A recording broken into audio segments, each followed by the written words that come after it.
ملګري ملتونه وایي د دوحې غونډه کې به د بشري او ښځو د حقونو موضوع لومړیتوب ولري.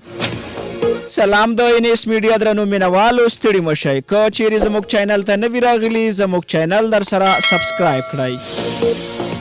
ملګري ملتونه وایي چې د افغانستان په اړه د قطر د پلازمینې دوحې په را روانه غونډه کې به د بشر حقونو او د ښځو د حقونو موضوع لومړیتوب ولري.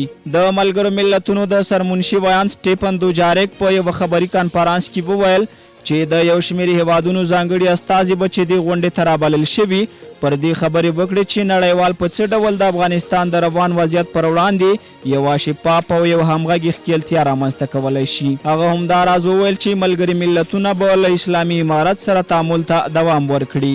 ملګري ملتونو د اسلامي امارت حکومت پلاوي ته هم په دغه غونډه کې د ګډون بلنه ورکړې خو تر اوسه رسما پکې د ګډون یا نه ګډون په اړه څه نه دي ویلي. د اسلامي امارت چارواکي په دې غونډه کې چې ټاکل شوې د راتلونکي جون میاشتې په 13 جوړه شي او 2 ورځې به دوام وکړي د ګډون په اړه د ځینې شرطونو یادونه کړې چې یوې هم د دوی موقف ته پر درناوي څرخي.